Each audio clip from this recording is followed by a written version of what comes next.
Banyarwanda namwe banyarwandakazi abari mu Rwanda canke mu mahanga, uyu munsi tugiye kubagira inama canke kubereka ibanga mutari muzi. Ushobora kuba ucuruza ugahomba, ukeneye amafaranga, ukeneye ubutunzi.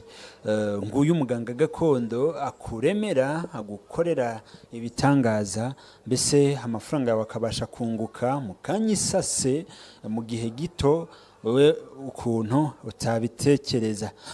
Wigeze kuba ucuruza ugahomba, uyu muganga gakondo rero aguha umuti ugufasha gucuruza ukunguka ukabona amafaranga ku rugero rushimishije.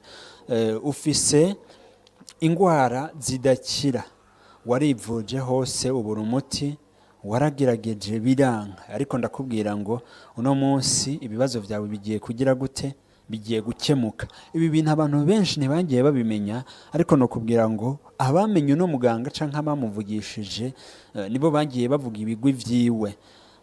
Abantu benshi yagiye abafasha mu bibazo bitandukanye, dore ko na nimero ye ngiye kuri screen, umukeneye biroroshe, waba uri mu Rwanda canke waba uri mu mahanga.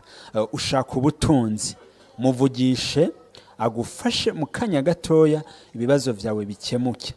Ufise ikibazo umugabo wawe aguca inyuma, ivyo rero muganga gakondo arabishoboye, aguha umuti, urugo rwawe rukabasha kumera neza, ukubaka neza, umugabo wawe akagukunda canke umugore wawe akagukunda ata kibazo na kimwe. Niba aguca inyuma ashobora kuguha umuti ku buryo ushobora kumufatira mu cyuho. Mbaza ntibigenda gute?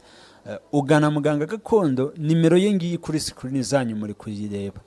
Ashobora kuguha umuti ku buryo niba umugabo wawe cyangwa umugore wawe aguca inyuma, ushobora kumuganaho, ushobora kumugeraho bidatinze ukamufatira mu cyaha. Ufise ikibazo gitandukanye, ugwaye indwara idakira, waragerageje kwivuza hirya no hino, harabagiye bakubeshya bakurira amafaranga yawe, va kuri ibyo rero. Uyu muganga gakondo atandukanye n'abandi bose, ndavuze ngo bose wigeze kubona cyangwa kumva. Aguha amafaranga, ikibazo cyawe akagikemura. Niba ukeneye ubutunzi, ndavuze ngo niba ukeneye iki, niba ukeneye ubutunzi, va muri vya bindi bagiye bababesha. Uyu muganga gakondo atandukanye n'umwe mwagiye mwumva canke nabo mwagiye mubona. Afashije benshi, tutogaruka tuvuga hano. Ndazi ko nawe numuvugisha canke ukamuhamagara, ikibazo cawe kizokemuka mu mwanya muto. Ikindi kandi uzonagaruka unamushimira, uvuga uti warakoze, wambaye hafi.